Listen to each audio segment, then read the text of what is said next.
우리는 시편 99편의 말씀을 최고의 거룩함이라는 제목으로 함께 나누었습니다. 우리 점심 공동회의 마치고 소그룹 시간에 거룩으로 하나님께서 부르실 때 나는 어떻게 반응해야 될지 나누어 보는 시간이 되셨는지요? 매월 마지막 주는 이제 교회사 우리가 강의를 듣는 시간입니다. 그래서 지난달에는 이제 종교개혁 주일 또 오후 예배 때 원래 우리가 국민대회로 참석을 하려고 하다가 취소되는 바람에 한 달이 건너뛰었고요. 오늘 그래서 이제 다시 우리가 만나게 되었는데요. 우리가 지난 한 번 이제 처음으로 우리가 중세교회사를 처음으로 들어가게 되었습니다. 초대교회사를 마무리하고 중세교회사 개관을 했어요. 그래서 중세교회사가 우리에게 보여주는 그 시대가 어떤 시대다, 바로 감추어진 시대다, 이렇게 제가 말씀을 드렸습니다. 근데 뭘 감춰놨냐? 진리를 감춰놓은 거죠. 진리를. 그래서 진리를 보이지 않게 감추어 두었더니 어떻게 되었다? 온갖 이상한 기형적인 제도들과 또 직분들과 관행들과 전통들이 생겨나는 것을 보았다. 그래서 우리 안에 있는 생명의 떡과 진리도 마찬가지, 그것을 감추어 놓으면 된다, 안 된다? 안 된다. 그걸 감추어 놓으면요, 결국 나에게서 혹은 우리 교회에 이상한 기형적인 우리의 어떤 전통과 습관들과 제도들이 충분히 생겨날 수 있다라고 말씀을 드렸습니다. 오늘은 이제 중세교회사 첫 번째 이제 지난 시간에 개관을 했고 오늘이 본격적인 첫 번째 시간인데요. 제목은 기형적 제도라는 제목으로 우리가 마태복음 16장 17절에서 19절 오늘 읽었죠. 이 말씀을 중심으로 좀 나눠 보려고 합니다. 근데 이 기형적 제도라고 할 때는 저는 교황 제도를 지칭하는 말로서 기형적 제도라고 사용을 한 겁니다. 우리 같이 한번 제목을 따라 해보도록 하겠습니다. 기형적 제도. 네, 이게 중세 교회사를 다룰 때 아무래도 가장 먼저 다루어야 하는 이야기가 아니겠는가. 왜냐하면은 중세 교회 하면은 딱 떠오르는 게 바로 교황이죠. 교황. 로마 카톨릭, 무슨 뭐 천주교 여러 가지가 떠오를 수 있겠지만, 뭐 면죄부 이런 게 떠오를 수도 있겠지만, 그 모든 것을 한 사상적 근원의 밑바탕에는 뭐가 있는 거냐면요, 교황제도라는 게 있는 겁니다. 이 교황제도. 그래서 우리가 이 중세 교회사를 다룰 때 교황제도가 어떻게 시작이 됐고 왜 잘못된 건지에 대해서 정확한 사실관계를 우리 안에 한 번쯤은 파악하고 있는 것도 나쁘지 않겠다, 그런 생각이 듭니다.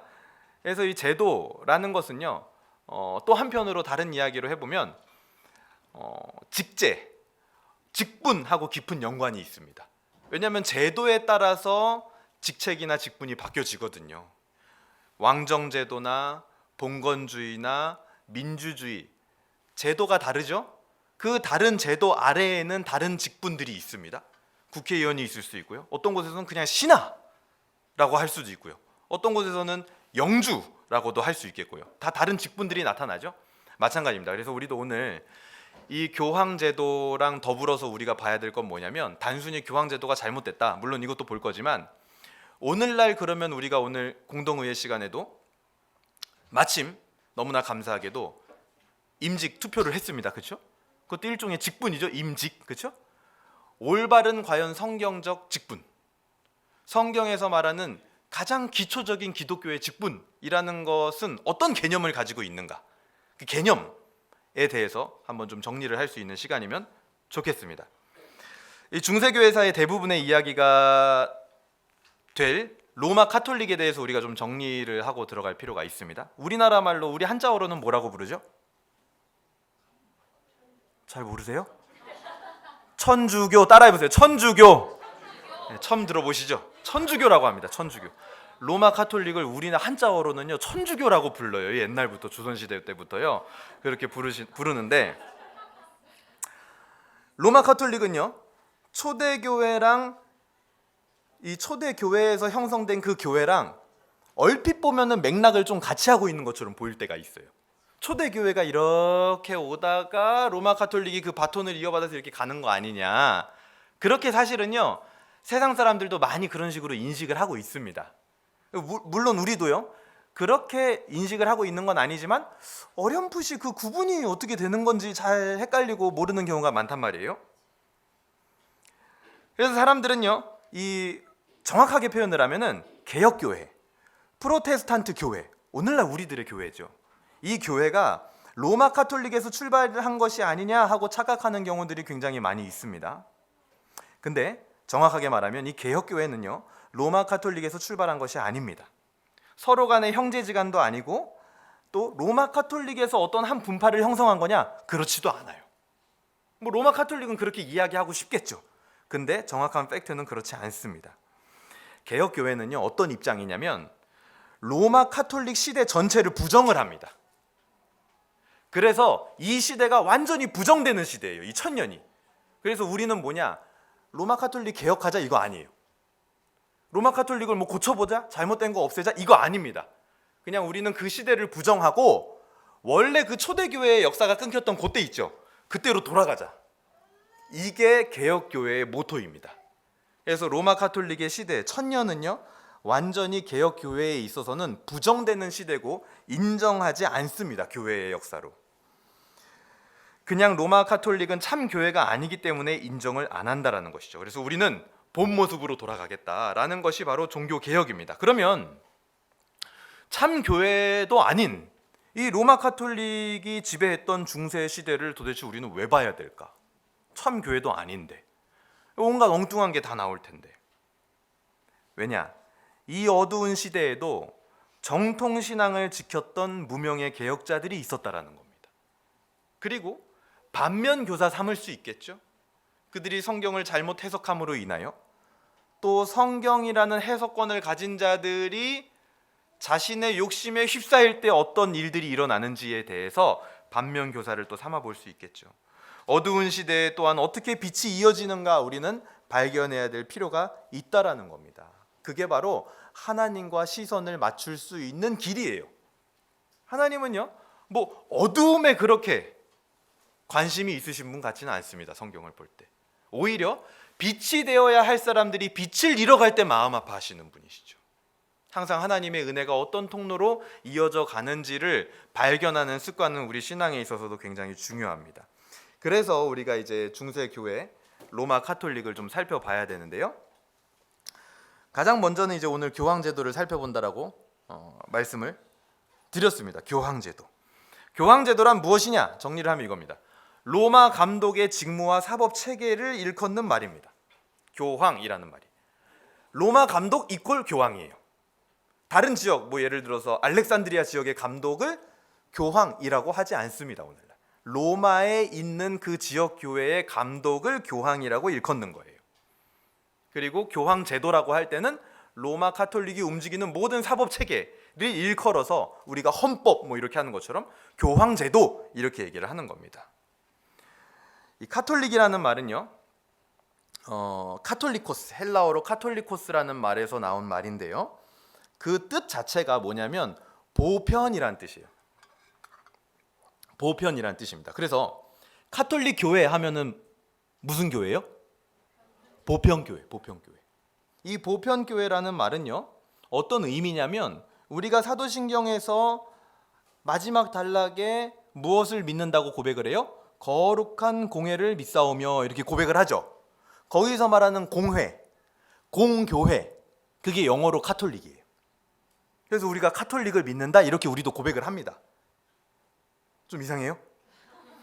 왜냐하면 거기서 말하는 카톨릭이라는 단어는 보편교회, 그리고 예수님 안에서 하나된 교회, 우주적 교회, 무형의 교회를 의미하는 거거든요. 우리도 그걸 믿죠, 그렇죠? 우리 이 지역 영등포에 있는 서울 에스라 교회만 교회가 아니라 이 지구상에 있는 모든 예수님을 믿는 사람들의 모임을 일컬어 무형의 교회다, 하나의 교회다, 보편교회다, 공교회다 이렇게 얘기를 하잖아요. 그렇게 쓰이는 단어가 바로 이 카톨릭이라는 단어입니다. 근데 우리가 고백할 때, 우리가 보편교회 카톨릭을 믿는다라고 할 때 그 카톨릭은요, 당연히 로마 카톨릭을 의미하는 건 아니에요. 그래서 우리가 로마 카톨릭을 지칭할 때는요, 그냥 카톨릭 교회 이러면 안 돼요. 그 말 자체가 사실은 틀린 거예요. 로마 카톨릭 이렇게 정확하게 표현을 해야 됩니다. 왜냐하면 우리도 그냥 카톨릭은 믿는다니까요. 공교회성을 믿는다고요. 근데 로마 카톨릭은 아니라고요. 왜냐하면 로마에 있는 하나의 지역교회가 어떻게 이 우주적 교회, 예수님 안에서 하나된 교회 전체를 대변할 수 있겠어요? 말이 안 되죠. 왜냐하면 지역교회는 항상 부족한 게 있고 모자람이 있고 그곳에서는 또 훈련의 장이 되어서 서로 간에 다툼도 일어나기도 하고, 때로는 그 안에서 화해도 있고 은혜가 있고 용서가 있고, 이런 여러 가지 일들이 일어나는 곳이 지역교회잖아요. 근데 어떻게 감히 한 지역교회가 우주적 교회 전체를 대변한다고 말을 할 수 있겠냐는 거예요.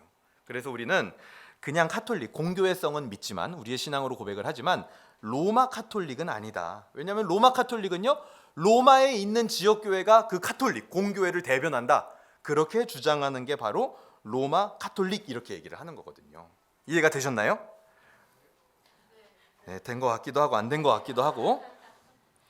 그러면은 이 교황이라는 말은 어디서 왔느냐? 교황이라는 말은요, 헬라어로 파파스, 그리고 라틴어로는 파파. 무슨 뜻이가요? 그쵸, 아버지, 이런 뜻이죠.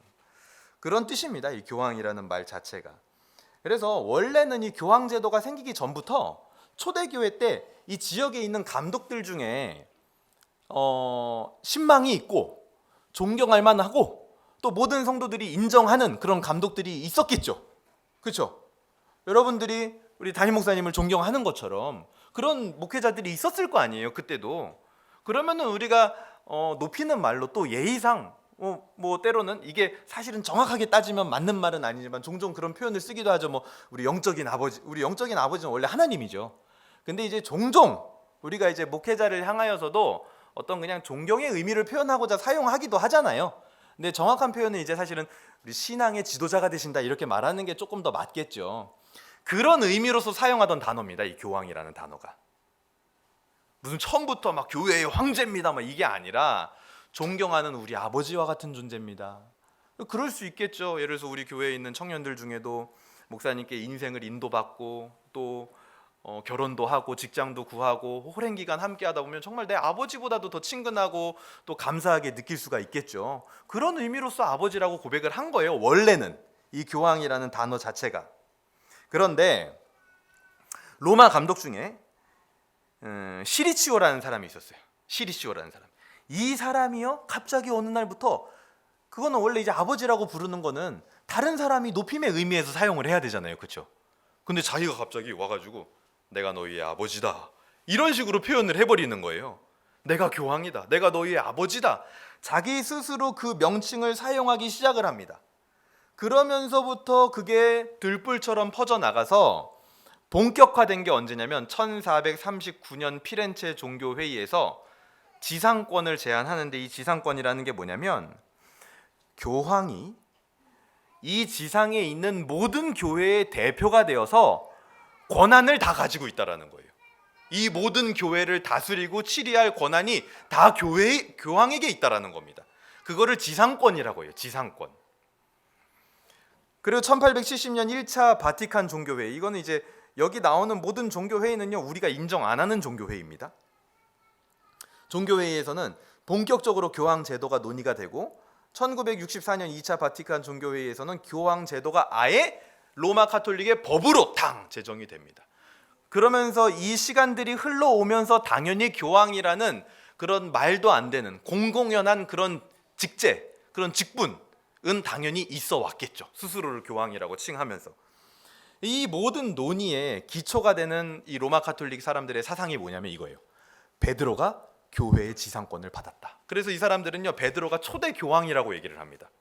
그래서 베드로가 예수님한테 교회의 모든 지상권을 받은 사람이야. 그리고 그가 초대 교황이야.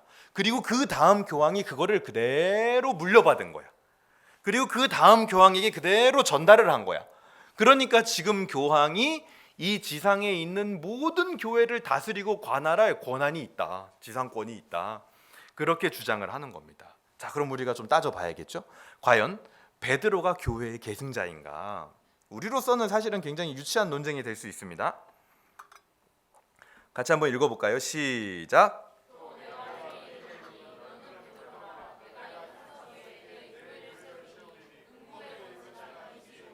오늘 읽었던 본문이죠. 이 구절이 로마 카톨릭이 교황권을 주장하는 핵심 구절입니다. 이게 왜냐? 이 말씀에서 베드로는 그 이름의 뜻이 반석이란 뜻이잖아요. 그래서 그 반석, 거기 뒤에 보니까 또 반석이 나와. 그러니까 그 반석 위에다가 교회를 세운다라고 했으니 바로 베드로 위에 교회를 세운다는 거야. 그렇게 해석을 하는 거예요. 로마 교회는, 로마 가톨릭은요. 당시에 예수님이 이 말씀을 하실 당시 예수님이 쓰신 언어는 아람어입니다. 그거를 듣고 마태가요 헬라어로 성경을 기록을 하게 되는 거예요. 그래서 이 구절에서 이 베드로의 이름은요 그리스어로 페트로스라고 합니다. 페트로스. 문법적으로 보면은 2인칭 남성 단수 이렇게 돼 있어요. 이 헬라어는 여성, 남성이 나눠져 있거든요. 문법적으로 2인칭 남성 단수 이렇게 돼 있습니다. 이 베드로라는 단어 자체가요. 반석이라는 단어를 살펴보면 반석이라는 단어는요 페트라라고 하는데요. 페트라는요 3인칭 여성 단수입니다. 베드로는 뭐라고요? 페트로스는 2인칭 남성 단수. 반석은 뭐라고요? 페트라는 3인칭 여성 단수. 그럼 둘이 같은 단어예요? 다른 단어예요. 완전히 다른 것을 지칭하고 있는 단어입니다. 베드로라는 단어와 반석이라는 단어는 아예 다른 대상을 지금 지칭하고 있는 건데 단순히 베드로의 이름이 반석이라는 뜻 때문에 이거를 같이 합쳐가지고 해석을 해버리는 거예요. 문법적으로 전혀 보지 않고. 베드로는 베드로일 뿐이고 반석은 반성일 뿐입니다. 이걸 혼합해서는 안 된다라는 거죠. 이 유치하게 비유를 해볼까 이런 거예요. 예수님 제자 중에 만약에요 조반석이라는 사람이 있었어요. 그 예수님이 그 조반석이를 칭찬을 해주고 싶은 거예요. 그래서 막 칭찬을 했어요. 그러다가 예수님이 비유로 친근하게 내가 반석 위에 교회를 세울 것이다 그렇게 얘기를 했어요. 그랬더니 그거를 조반석 위에다 세운다는 거구나. 조반석이 이제는 지상권을 다 물려받은 사람이구나. 그런 식으로 굉장히 얼토당토않게 유치하게 해석을 하는 겁니다. 예수님은 그냥 그 이름을 보시고 그 단어를 연결해서 그냥 반석이라고 비유를 했을 뿐이에요. 조반석이라는 사람을 봤을 때 맞아, 반석 위에 교회를 세우자 그렇게 얘기하신 것처럼. 그렇기 때문에 이 교황 제도는요 기본적으로 성경적으로 틀린 제도입니다. 성경적으로 틀렸다. 그러면 여기서 말하는 지금 이 반석 이건 뭘까요? 말씀을 천천히 보면 됩니다. 16절 한번 볼까요? 오늘 16장 16절. 시몬 베드로가 이르되 주는 그리스도시요 살아계신 하나님의 아들이십니다. 이렇게 예수님한테 고백을 했죠. 그렇죠? 아닌가요? 그렇게 고백을 했습니다. 그 뒤에 예수님께서 이 반석 위에 세운다라고 말씀을 하셨어요. 바로 반석은 베드로의 고백에서 지칭하고 있는 그리스도이시면서 살아계신 하나님의 아들 예수님을 말하는 거예요. 그 예수님 위에 내가 교회를 세운다라는 의미로 예수님은 얘기를 한 건데 단지 베드로의 이름과 이 반석이 겹쳐져 보이니 그거를 혼합해서 해석을 해버렸다라는 거죠. 그래서 이 교황 제도는 성경적으로 틀린 제도이다. 물론 우리가 다 알고 있죠, 틀린 거. 근데 하지만 성경적으로 한번 살펴본 겁니다. 그러면 로마 가톨릭이 성경만 가지고 주장을 하냐? 그렇지 않아요. 또 역사적으로도 이 우깁니다. 뭘 우기냐? 제가 도표를 만들어 왔는데요. 이제 성경을 통해서 추적을 한 거예요. 왜냐하면 이 로마 가톨릭에서 베드로가 초대 교황이었다라는 거를 주장하기 위해서 뭐라고 얘기하냐면 베드로가 로마에 가서 목회를 했다 이렇게 얘기를 합니다. 그게 진짜 맞는지 한번 살펴봐야겠죠. 요 빨간색이요. 티베리우스 황제 재임 기간을 나타내는 거라고 보시면 돼요. 도표가. 티베리우스 황제는요. AD 14년경 요때 한 요쯤 와가지고 이제 황제로 등극을 합니다. 그러고 나서 18년 동안 다스리고 난 뒤에 그 18년째 되는 해에 무슨 일이 있었냐면 예수님이 승천하는 일이 있어요. 그래서 AD 한 32년, 33년경 예수님이 승천을 하신 거예요. 이건 역사적 사실입니다. 그리고 성경에 보게 되면 갈라디아서를 살펴보면요. 베드로가 예수님이 승천하신 다음 예루살렘에 얼마 동안 머물렀냐? 20년가량을 머뭅니다. 20년 예루살렘에. 그러면 AD 32년이었으면 한 52년 됐겠죠. AD 52년. 그리고 나서 베드로가 어디로 가냐면 안디옥으로 갑니다. 안디옥. 거기서도 이제 일정 기간 목회를 해요. 근데 여기서는 이제 성경적 근거가 자세히 없기 때문에 역사가들의 견해를 빌려야 되는데 두 가지 견해로 나눠져요. 하나는 안디옥에서 한 7년 정도 목회를 했다. 또 하나는 안디옥에서 한 25년을 목회를 했다. 두 개로 얘기를 합니다. 자, 여기까지 우리가 기억을 하고 이 로마 가톨릭이 베드로가 초대 로마의 감독이었고 교황이었다라는 걸 주장하기 위해서 로마에서 목회를 했고 그 베드로가 어떻게 나중에 죽었냐? 얘기를 할 때 뭐라 그러냐면 로마에서 네로 황제의 핍박 때 죽었다 이렇게 얘기를 합니다. 근데 네로 황제의 핍박이 언제냐면요, 이 56년도부터 해서 한 60년도 후반까지 네로 황제의 핍박이 이어지게 됩니다. 자, 그러면은 이 네로 황제의 핍박이 로마에 있었을 때 베드로가 죽었다라고 얘기를 했는데, 지금 요 밑에 도표에서는 안디옥이 있죠, 지금 아직. 그러면 밑에 거는 가정이 틀린 거예요, 맞는 거예요? 틀린 거죠. 그럼 이거는 이제 우리는 배제하고 생각하면 됩니다. 가능성은 좀 위에 있는 거예요, 그렇죠? 왜냐면 한 7년 있다가 요 뒤에 로마로 갔으면 진짜로 그때 죽었을 수도 있잖아요. 근데 이것도 한 가지 우리가 이제 생각해 볼 수 있는 게, 바울이요, 여기서 바울이 등장을 합니다. 바울이 로마서를 쓰죠, 그렇죠? 로마서를 쓸 때가 언제냐면 로마에 가기 4년 전에 로마서를 씁니다. 어디서요? 고린도 지역에서 써요. 그때가 근데 언제냐, 로마서를 쓴 시기가 언제라고 보통 학자들이 추정을 하냐면 50년대 후반으로 추정을 합니다. 50년대 후반. 그러니까 바울이 로마서를 쓴 그 시기와 이 로마 카톨릭이 주장하는 베드로가 로마로 갔을 시기가 거의 딱 맞아 떨어지는 거예요. 자, 그러면 바울이 로마서를 쓸 때 로마서 15장에 보면 로마에 있는 교회에 문안하노라 하고 로마에 있는 그 믿는 자들, 동역자들의 이름을 쭉 나열을 합니다. 거기에 베드로의 이름이 나와야 상식적인 거죠. 만약에 거기에 있었으면, 그렇죠? 근데 베드로의 이름이 나와야 안 나와요? 안 나옵니다. 안 나와요. 자, 그럼 한 걸음 더 양보해서 미묘한 차이로 편지를 이미 다 써서 보냈는데 그 다음에 간 거다, 뭐 이렇게 얘기를 할 수도 있겠죠. 근데 바울이요, 그 뒤에 얼마 못 가서 로마로 갑니다. 바울도 실제로. 그리고 로마에서 믿는 자들을 만나고 거기서 거침없이 가르치더라 하는 내용들이 사도행전 맨 마지막에 나오잖아요. 그러므로 바울과 베드로는 로마 지역에서 만약에 베드로가 거기 갔었으면 사실은 그 지역에서 같이 공동의 목회를 한 거예요. 베드로 혼자서 로마를 단독으로 감독이 되어서 교황이 된 것은 아니다라는 거죠. 그러므로 로마 카톨릭은 아직도 이제 이것을 주장을 하면서, 여기 보세요, 이게 바티칸 시티거든요. 요 위치가 어디냐면 베드로가 순교당했을 것으로 추정하는 그 위치에다 저 바티칸 시티를 딱 세우는 거예요. 그래서 그런 주장을 하고 있습니다. 그래서 우리가 역사적으로 살펴볼 때도 베드로가 로마에서 목회를 했을 것이라는 그 주장은 상당히 잘못되었다. 허구적이다. 지어낸 이야기에 불과하다. 그렇게 볼 수 있는 겁니다. 그래서 우리가요, 교황 제도는요, 성경적으로 역사적으로 둘 다 맞다 틀렸다? 틀렸다. 역사적 성경적으로 볼 때 로마 카톨릭 교회의 주장은 모두 부정이 되는 겁니다. 즉 교황 제도는 이렇게 거짓으로 시작해서 거짓으로 가득한 제도였다라는 거예요. 무언가를 하기 위해서. 이 교황 제도가 어떻게 발전이 되었느냐, 이런 역사들이 있습니다. 이노첸조 3세 교황은요, 자기를 뭐라 그러냐, 그리스도의 대리자다. 이게 뭔 말이에요? 지금 하나님과 인간 사이의 대리자, 중보자가 그리스도인데 자기가 그 그리스도의 대리자래. 이런 말을 누가 자주 하죠? 이단, 그렇죠, 이단, 사이비 교주. 이단도 아니야, 사이비 교주들이 이런 말을 자주 하거든요. 내가 예수님 대신 온 거야, 내가 보혜사야, 이런 말을 사실은 사이비 교주들이 하는 말이에요, 저게. 근데 교황이라고 하는 작자가 저런 말을 하고 있는 겁니다. 그리고 교황이요, 권위를 가지고, 이 권위를 가지고라는 말이 라틴어로 보면 뭐냐면 베드로의 의자에서, 이런 말입니다. 하여튼 베드로를 너무 좋아해. 그 베드로가 정말 천국에서 속이 터질 것 같아요, 진짜. 교황이 권위를 가지고 한 말은요, 성경과 동일한 권위를 가진다. 그리고 교황은 무류설, 오류를 가지지 않는다. 언제? 권위를 가지고 베드로의 의자에서 말할 때는 믿음이나 도덕에 관련된 문제에서는 오류를 범하지 않는다라는 거예요.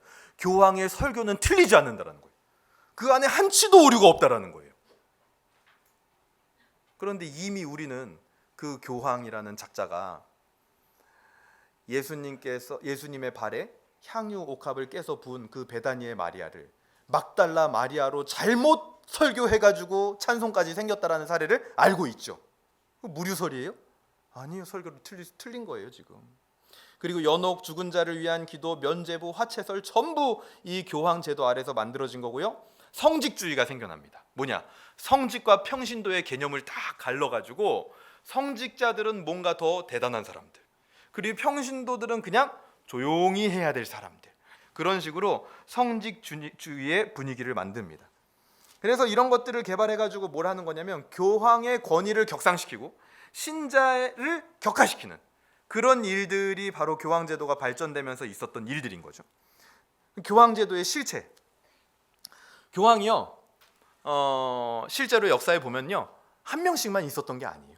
동로마 서노마로 나눠져가지고 최대 많았을 때가 동시에 3명. 교황이 3명이야.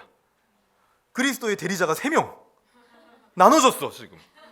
그래가지고 서로 한 명이 돼야 되잖아요, 그렇죠?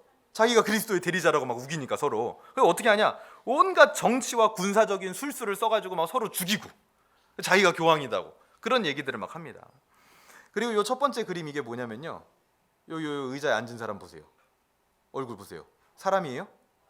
해골이죠, 그렇죠? 해골.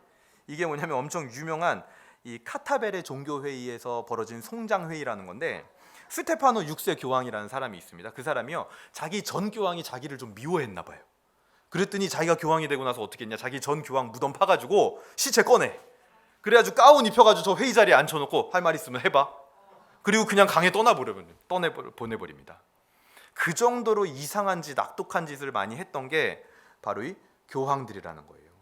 그리고 그 뒤에 이거는 이제 한국어로도 보니까 영화가 있더라고요.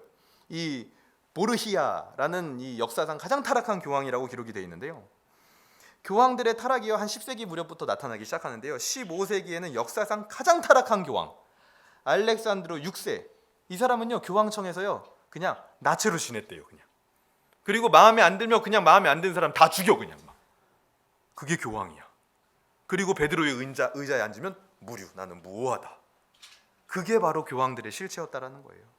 실제로 이 영화에 보면은 이 교황들의 타락한 모습들이 고증이 잘 되어 있다고 합니다. 진리를 감추고 왜곡시키고 숨기고 묻어두었기 때문에 나타난 제도와 인식이 바로 뭐냐, 이 교황제도라는 거예요. 진리를 감춰놓으면 우리도요 마찬가지입니다. 진리를 감춰놓으면요, 우리 안에서 뭐 어떤 이상한 게 나올지 몰라요. 여기 있는 우리가 지금 보니까 우리가 봤을 때는 해괴망측한 거죠. 저들도 그냥 진리를 감춰두고 그렇게 살다 보니까 저 꼴이 된 거예요. 결국에는 우리도 마찬가지입니다. 진리를 감춰두면은요, 반드시 우리 안에 이상한 전통과 습관들이 생겨납니다. 하물며 그냥 막 싸워요. 진리를 감춰두면 에너지가 넘쳐나니까 내 옆 사람에게 풀어야겠죠. 그러니까 싸우고 다투고 교회가 깨지는 일들이 많이 있다라는 겁니다. 그러면 우리가 이 교황제도가 잘못됐다라는 것만 보는 게 아니라, 아까 말씀드렸죠, 제도는요 직분을 결정시킨다고. 그래서 우리가 교황제도를 보면서도 오늘날 올바른 성경적 직분의 개념이, 그러니까 예를 들어서 제가 지금 집사는 뭐 하는 거고, 권사는 뭐 하는 거고, 장로는 뭐 하는 거고, 목자는 뭐 하는 거고, 이걸 말씀드리고 싶은 게 아니라 기본적 개념을 말씀드리고 싶은 거예요. 우리가 직분자라면, 하물며 성도라는 직분을 내가 받았다면 어떤 개념을 가지고 있어야 되느냐. 지금까지 졸던 분도 이제는 일어나야 돼요. 이게 올바른 거거든요. 이전 거는 다 틀린 거예요, 사실은. 그리고 안 들어도 상관없습니다. 근데 요거는 들어야 돼요. 요거. 우리 같이 한번 읽어볼까요? 시작.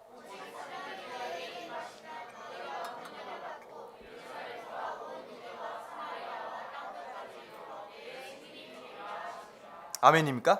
아멘이죠. 교황제는요 철저하게요 수직으로 직분을 나눕니다. 그리고 권력화를 하기 위해서 성경 해석과 증인의 역할을 누구만 하냐? 교황에게 다 몰려 있는 거예요. 성경 해석, 증인, 이 모든 게 교황에게 다 몰려 있습니다. 그 모든 것이 귀속시켜요. 근데 반면에 성경에서는 직분에 따른 구별은 있습니다. 구별. 근데 하지만 기본적으로 모두가 증인의 역할을 하는 것이다 라는 관점에서는 사실은 다 같은 거예요. 누구만 증인의 역할을 하고 누구만 말씀 전해야 되고 누구만 성경 해석해야 되는 게 아니라고요. 누구나 다 증인의 역할을 해야 된다는 거예요. 지역 교회의 역사에 있어서 처음으로 직분의 구별이 시작되었던 기록이 어디냐? 사도행전 6장이죠. 거기서 누굴 세워요? 7 집사를 세우는 장면이 나오죠. 그렇죠? 그게 지역 교회의 역사에서 가장 처음으로 직분이라는 걸 나눈 거잖아요. 왜요? 사도들이 자꾸 손을 접대하는 일에 이제 정신이 팔리게 되니까 그렇게 하면 안 되겠다. 말씀과 기도에 집중하기 위하여서 손 접대하는 일을 전문적으로 하는 7 집사를 세우자 하고 세우죠. 공동체에서 교회를. 그래서 성령이 충만하고 사람들에게 칭찬받는 자 7을 세우게 됩니다. 근데 여기서 재밌는 게 우리가 성경을 해석을 해봐야 되는 거예요. 그때 그 공동체에서는 사도들을 대신하여 대접하는 일을 하고자 그 집사들을 세웠단 말이에요. 근데 그 뒤에 나온 집사들의 섬김이 어떤 방향으로 흘러가죠? 스데반 집사님이 뭐 하셨어요? 스데반 집사님이 오늘도 누구를 섬겼더라, 누구 손님이 와가지고 대접하였더라, 다과를 내었더라, 뭐 이런 얘기가 쭉 나오나요? 물론 그 공동체의 필요에 따라서 그 7 집사님들은 손 대접하기를 성실히 하셨을 겁니다. 근데 성경에서 우리에게 보여주는 그 집사들의 이후의 행보는 뭐였냐? 복음 전하는 일이었어요. 스데반 집사님이 그랬죠. 심지어 스데반 집사님은요, 온갖 기사와 이적이 다 나타납니다. 그리고 그 뒤에 빌립 집사님은 어땠어요? 마찬가지 복음을 전하는 일을 했다라는 거예요. 그러니까 지금 이 사도행전 6, 7, 8장에서 보여주고 있는 이 직분, 초대교회, 지역교회에 처음으로 직분의 구분이 있었을 때 그때 이 직분의 개념을 성경은 우리에게 어떻게 제시해주고 있는 거예요? 어떤 직분이든지 뭐가 기본이다? 증인이 되는 거, 복음 전하는 거, 그게 기본이라는 거예요. 어떤 직분이라고 해서 너는 손 대접하는 일만 해, 복음 전하는 일은 목사만 해야 돼, 말씀을 해석하는 것은 누구만 해야 돼, 이게 아니라는 거예요. 모든 교회의 구성원이라면 복음을 전하고 말씀을 전하고 해석하는, 기도하고 말씀을 하는, 집중하는 그 일, 그것을 우선순위로 삼아야 된다라고 성경은 구조적으로 우리에게 사실은 보여주고 있는 겁니다.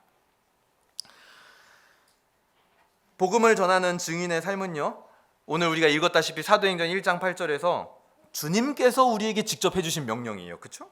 주님이 해주신 명령입니다. 이것이 바로 교회의 역할이자 교회 구성원의 역할입니다. 즉 직분자의 기본이 바로 이거라는 거예요. 사도행전 1장 8절.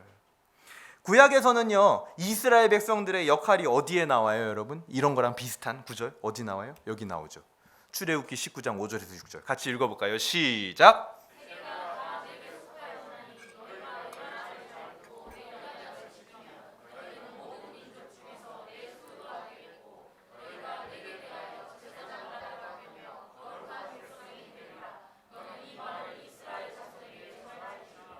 아멘. 이게 바로 뭐였어요? 하나님이 구약 백성 이스라엘 백성들한테 부탁한 증인의 삶이죠. 너희가 이스라엘 백성이라면 이제 이렇게 살아다오 하고 하나님이 부탁하신 거잖아요. 이거를 우리는 뭐라고 배웠어요? 성경 공부할 때 구약의 축이다 이렇게 배웠죠. 구약의 축이다 이렇게 배웠습니다. 이스라엘의 역할이 바로 구약의 축인 거예요. 그렇다면 신약 사도행전 1장 8절에서 소개된 교회의 역할이 바로 뭐가 되는 거예요? 이제는 신약의 축이 되는 겁니다. 사도행전 1장 8절이요. 그러면 이 직분, 이 증인으로서의 직분을 어떻게 감당하느냐? 이 두 구절이요, 정확하게 평행을 그려요. 여러분 보세요. 세계가 다 내게 속하였나니, 빨간색 보세요. 너희가 내 말을 잘 듣고 내 언약을 지키면. 그걸 어떻게 가능한 거예요? 도대체 하나님의 말씀을 어떻게 잘 듣고 어떻게 지키면 살 수 있어요? 위에 나오죠, 답이. 오직 성령이 너희에게 임하면 그것이 가능한 거예요. 답이 나오는 거죠, 답이. 너희는 모든 민족 중에서 내 소유가 된다 이랬어요. 그거를 하면. 그랬더니 위에서 뭐라 했어요? 너희가 권능을 받게 된다. 그러니까 우리가 받는 권능이라는 건 뭐냐면요, 딴 거 아니에요. 하나님의 자녀가 되는 권세를 주셨으니 그게 우리에게 있는 권능입니다. 권능. 너희가 내게 대하여 제사장 나라가 되며 거룩한 백성이 되리라. 그거를 줄여서 뭐라고 했어요? 신약에서는 내 증인이 되리라. 이게 직분, 가장 성경에서 기초적으로 말하는 증인이 되는 직분을 감당하는 원리입니다. 원리. 어떻게 우리가 말씀을 지킬 수 있을까요? 성령이 임해야지만 가능한 거예요. 그러고 나면 우리에게는 하나님의 자녀가 되는 권능과 권세가 생깁니다. 그제서야 비로소 증인, 제사장으로서 살아갈 수 있는 거예요. 제사장 나라로서. 그 원리를 오늘 사도행전 1장 8절의 신약의 축이라고 저는 부릅니다. 에서는 이야기를 합니다. 복음을 전하고 말씀의 증인이 되는 것은요, 권위 있는 교황만 하는 게 아닙니다. 강단에서는 목회자만 하는 게 아니에요. 바로 그리스도인이라면 누구나 해야 하는 성도라는 거룩한 직분, 거룩한 사명이다라는 겁니다. 여러분들이 바로 그 거룩한 직분과 사명을 감당하는 주의 종이 되시기를 주님의 이름으로 소망합니다. 웨스트민스터 신앙고백서 우리 한번 보도록 하겠습니다. 엄청 길어요, 그렇죠? 웨스트민스터 신앙고백서 8장 2항인데요. 중보자 그리스도에 대해서 8장은 이야기를 합니다. 그 중에 2항인데 우리 빨간색이 색칠되어 있는 마지막 요 한 단락 한 분부터만 읽어볼까요? 시작.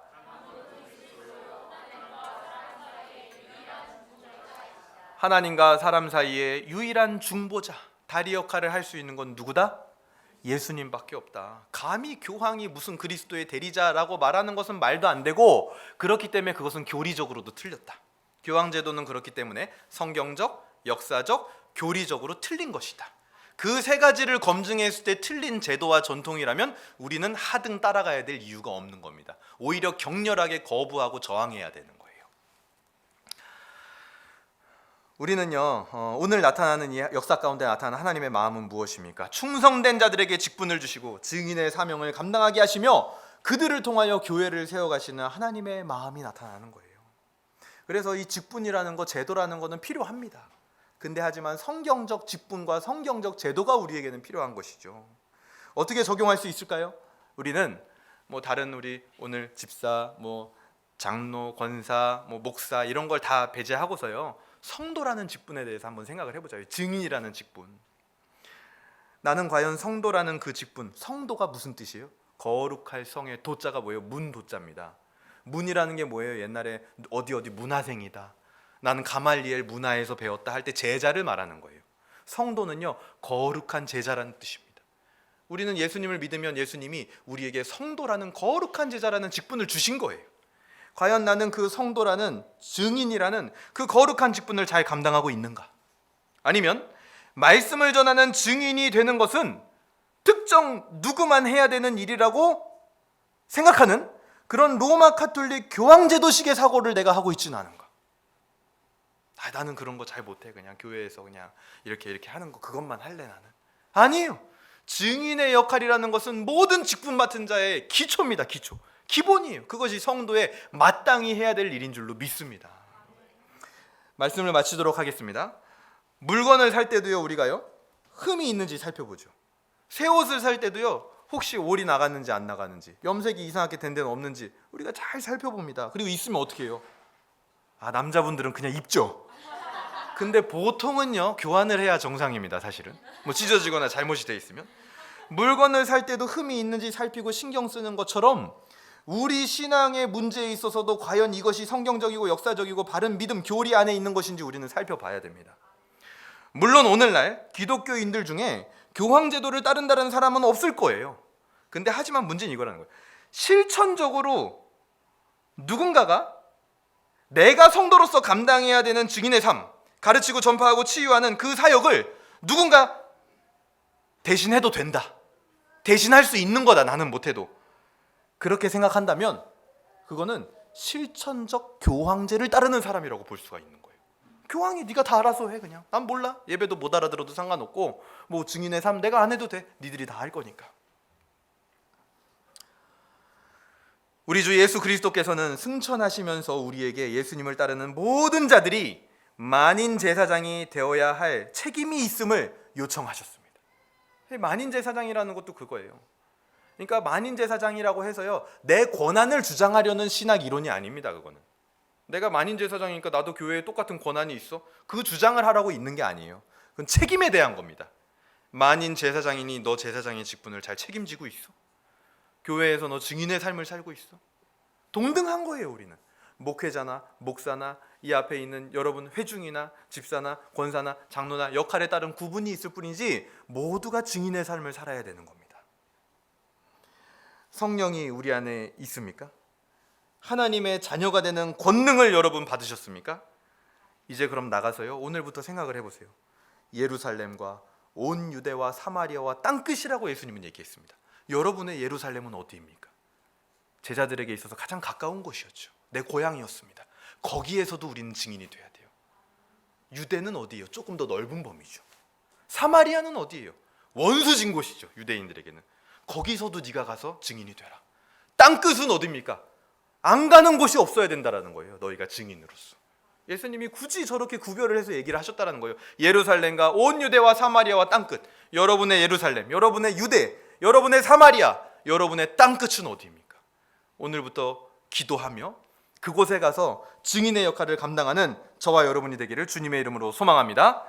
이 시간 함께 기도하도록 하겠습니다. 첫 번째는 우리가 회개할 수 있으면 좋겠는데요, 내 안에 만약에 실천적으로 로마 카톨릭 교황제도를 신봉하는 모습, 그러니까 내가 증인의 역할 감당 안 해도 저 사람이 하겠지, 나는 그런 데는 은사가 없어. 나는 창피해. 그렇게 생각하는 모습들이 있었다면 회개해야 될 문제입니다. 그거는. 증인의 역할은 누구나 해야 되는 거예요. 예수님 믿는 사람이라면. 간구했으면 좋겠습니다. 말씀을 듣고 지키는 거 어떻게 가능하다고요? 성령이 너희에게 임하면. 성령으로 말미암아 말씀을 듣고 지키는 하나님의 자녀가 되는 권세 안에 있도록 우리가 간구해야 될 것입니다. 그리고 결단할 수 있으면 좋겠습니다. 아까 마지막에 말씀드린 것처럼 나의 예루살렘은 어디인가? 나의 유다와 사마리아는 어디인가? 나의 땅끝은 어디인가?